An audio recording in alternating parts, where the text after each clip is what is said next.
നിങ്ങളുടെ ശത്രുക്കളെ സ്നേഹിപ്പിൻ, നിങ്ങളെ പകയ്ക്കുന്നവർക്ക് ഗുണം ചെയ്യുവിൻ, നിങ്ങളെ ശപിക്കുന്നവരെ അനുഗ്രഹിപ്പിൻ, നിങ്ങളെ ദുഷിക്കുന്നവർക്ക് വേണ്ടി പ്രാർത്ഥിപ്പിൻ.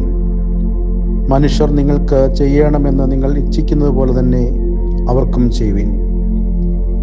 വർത്തമാനകാല സമൂഹത്തിൽ തിന്മ സ്വഭാവങ്ങൾക്ക് വശംവദരാകുന്നതിനുള്ള പ്രേരണകൾ വർദ്ധിച്ചു വരുന്നു. മറ്റുള്ളവരെ ദുഷ്കരുണം മുറിവേൽപ്പിക്കുന്നതിനും എന്തിന് കൊല്ലുന്നതിനു പോലും പ്രേരകമാകുന്ന ഒരു സ്വഭാവം മനുഷ്യനിൽ വളർന്നു വരുന്നു. പരസ്പരം സ്നേഹിക്കേണ്ടവർ, പരസ്പരം കരുതേണ്ടവർ പണത്തിനും ലഹരിക്കും അടിമപ്പെടുമ്പോൾ മനുഷ്യത്വം നഷ്ടപ്പെട്ടവരായിത്തീരുന്നു. എന്നാൽ ദ്രോഹിക്കുന്നവരെ പോലും സ്നേഹിക്കണം എന്നാണ് തമ്പുരാൻ നമ്മെ പഠിപ്പിച്ചത്. സഹോദരന്റെ വേദന കാണാത്തവനിൽ ദൈവസ്നേഹം അല്പം പോലും ഇല്ല എന്ന സത്യം തിരുവചനം നമ്മെ ഓർമ്മിപ്പിക്കുന്നു.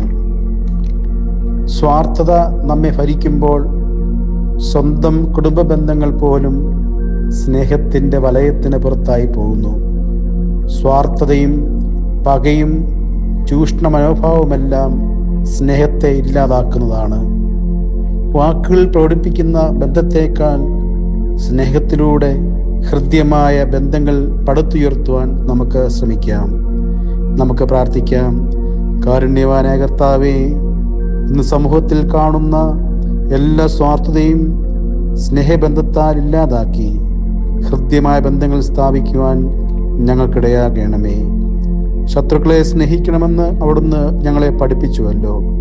അവിടുത്തെ ദൈവിക സ്നേഹം പകർന്നു കൊടുക്കുവാൻ ഞങ്ങൾക്ക് ഇടയാകണമേ. ആമീൻ.